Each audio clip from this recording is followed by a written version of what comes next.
Okay, so that's basic similarity search working. Now let's revisit the thresholds so that we can replace the placeholder values with better ones. In a real project, the best option might be to just log the values and then observe things for a few weeks in staging, and then use that data to finalize the thresholds before going to production. Now, we don't have a few weeks, so we're going to try using synthetic data to come up with a reasonable set of thresholds right at the beginning. And then we can still tune these later based on the actual data that the pipeline generates over time. But it'll give us a much better starting point for the thresholds than our, hard-coded values that we kind of picked out of thin air before. So synthetic data is basically data that is meant to resemble data that we might get in a production system, but it's ultimately fake. And of course, that does come with some caveats, but I think for our use case, it's a useful technique. And it's also a good opportunity to demonstrate how we can use helper scripts and synthetic data to get better results in some cases. So the way we're going to do this is that we're going to first generate synthetic data, so sort of fake ideas that look real enough. And they can serve as real test cases. So we can have, some synthetic candidates that are very similar to each other and others that are completely different. And then we can actually retrieve the embeddings for them and calculate the cosine similarity. And based on the values that we actually get, we can inform the thresholds. That's going to be the strategy that we use. And we'll actually simply generate the synthetic data with Cloud Code directly. So here's the prompt. To determine the ideal similarity thresholds for our candidate selection function, I want to experiment with using synthetic data. The goal is to generate a bunch of realistic but fake candidate data without using the actual pipeline, then create vector embeddings using the Gemini API, normalize these, and calculate the similarity across the different types of ideas.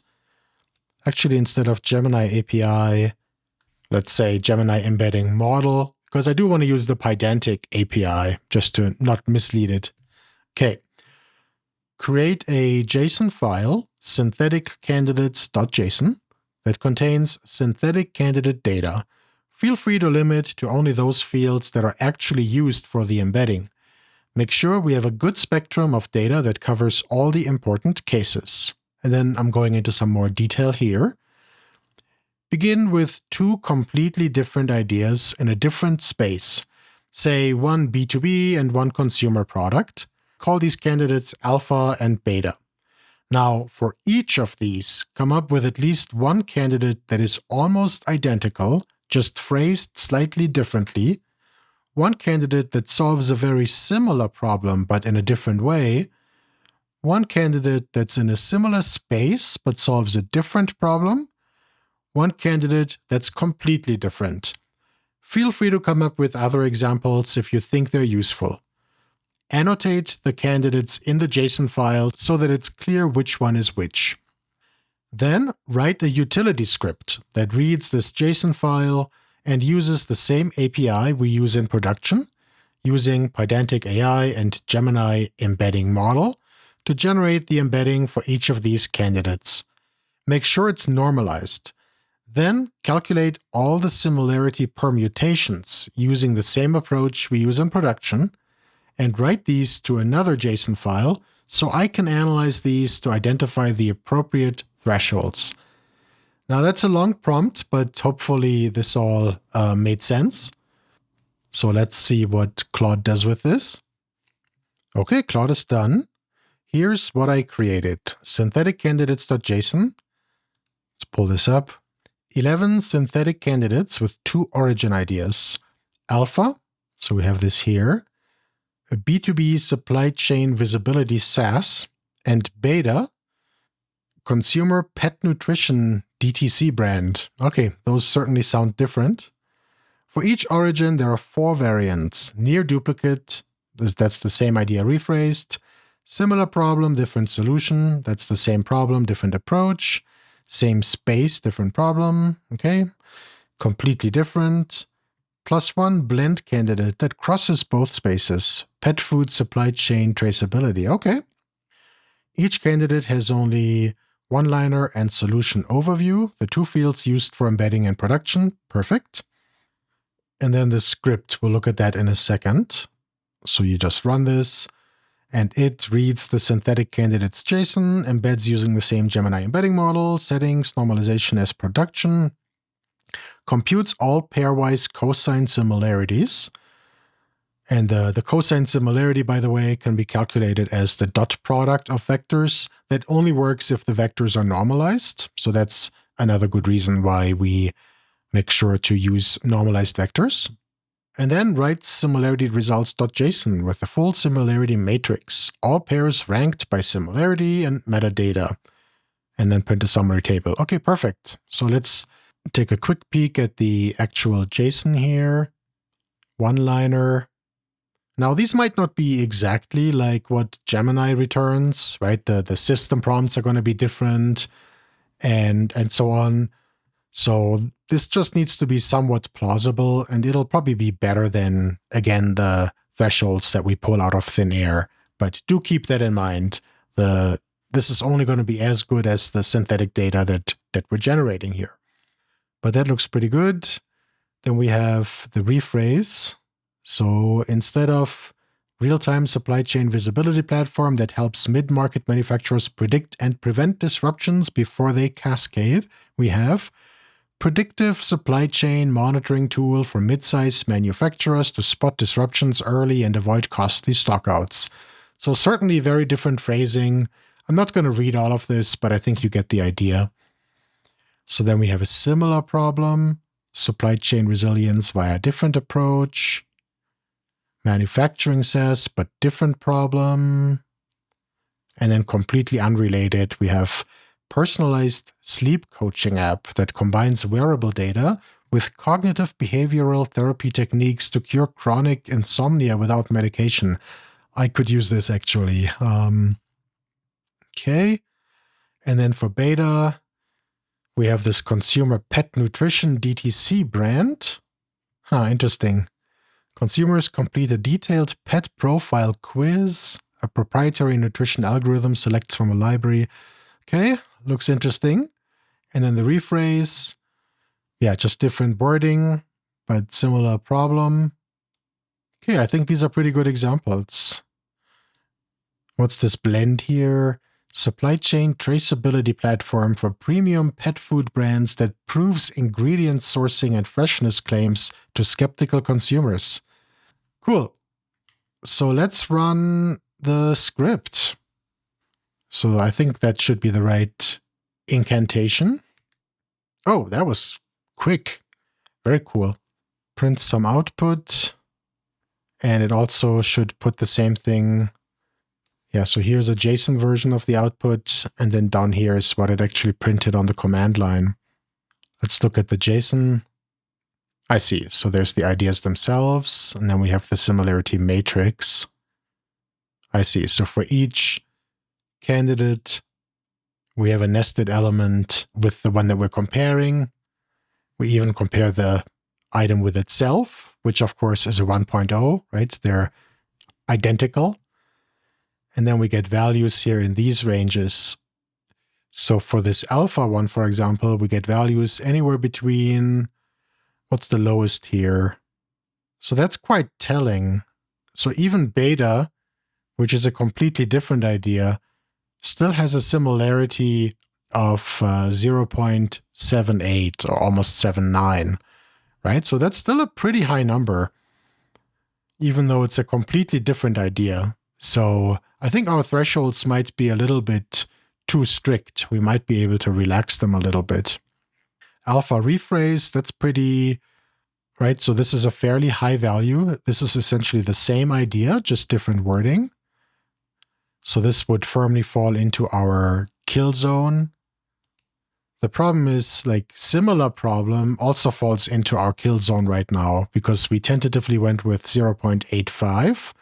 So this 0.87 would mean that this idea gets thrown away. even though it only solves a similar problem. And then even this one, so another problem in a similar space, right? This shouldn't get dismissed, but it also falls into our kill zone. So I think this is quite useful data. And then we can look at all the other examples as well. So for beta, the ranges look fairly similar. So the lowest similarity is, so beta different actually is pretty low.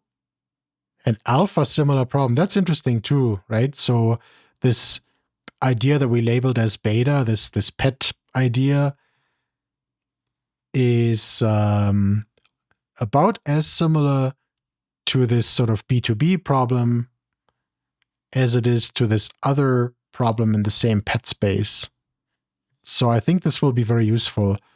Okay, there's more detailed data here. Okay, that looks pretty thorough. And then here in the command line output, I think it's basically the same. It's just printing out all the different pairs and the value that we got. So what we're going to do, I could just look at this data, eyeball it, and manually tweak the thresholds. But our friend Claude can actually do this quite well also. So we're going to ask Claude to do this analysis. Okay, so I'm saying the results are very helpful. Please analyze the similarity results and let me know your conclusions. How would you recommend tuning the similarity thresholds in our candidate selection algorithm? Because Claude is actually pretty good at data analysis like this. So I'll see what we come up with. Okay, so here are Claude's conclusions. Let's scroll up a bit. Here's the analysis organized by relationship type. Okay, so we have similarity bands. The near duplicates rephrased have this range, and there's the examples. Similar problem, different solution. Same, okay. Completely different ideas have these values. Yeah, so that's pretty similar to what we already discovered when we looked at the JSON file. Problem with current thresholds. Current values, 2 issues. Safe at 0.7 is way too low. Yeah, that's exactly what I just thought as well. Even completely unrelated ideas score 0.74 plus. This means every candidate gets penalized against any published idea, which defeats the purpose. The penalty should only kick in when ideas actually overlap. Agree with that. And the second conclusion, kill at 0.85 is too aggressive. Also agree with that. It falls right in the zone of similar problem, different solution, and same space, different problem. Those are ideas a newsletter reader would consider different enough to be interesting. Only near duplicates 0.94 plus are truly the same idea rephrased. Recommendation.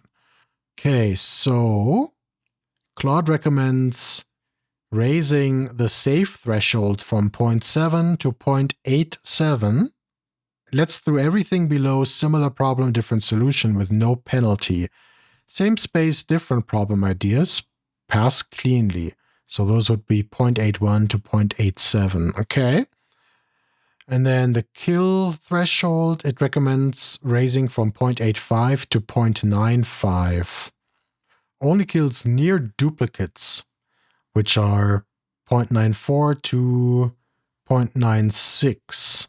The linear ramp from 0.87 to 0.95 gradually penalizes ideas that are very similar but not identical. Yeah, I think those are both reasonable conclusions. Okay, I'm going to say let's go ahead and make these changes. So yes, please. And again, I'm not claiming that this is like 100% scientific, but it's definitely better than the values that we just pulled out of thin air.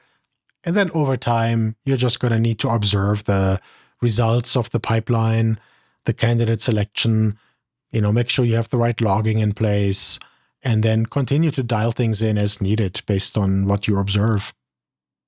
Okay, so Claude made the changes. The tests pass. It updated the thresholds. Let's double check here. There we go. 0.87 and 0.95 respectively. Updated the tests as well. Great, let's run the tests. And we'll kick off the pipeline one more time. While this runs, I'm going to commit this here. Okay, so it ran successfully. The thresholds are definitely effective now. Most of these now fall into the safe zone, so they get a similarity multiplier of 1.0. I think we only have one here that's actually getting dinged. One thing that would be helpful is to actually print out the maximum similarity values in addition to the final multiplier. So I'm going to ask Claude for that one more improvement. Okay, so I'm going to say, please improve the candidate selection output. In addition to the final similarity multiplier, also print the max similarity value for each candidate. Should be a quick change. Okay, it's done. Let's run this one more time. Okay, there we go. And yeah, one thing that I'm realizing looking at this is really helpful to see not only the final multiplier, but also the max similarity here, is a lot of these are 0, and that's simply because the earlier candidates that we generated and published didn't have the embeddings yet, right? We didn't have that implementation in place yet, and we didn't do any backfill for that. So that actually makes a lot more sense. So most of these don't get dinged just because we don't have anything to compare to yet. We could always add a script to backfill them if we think it's important, or we could even just wipe out the database and start over. But for our purposes, it's fine. Going forward, this will automatically start correcting itself.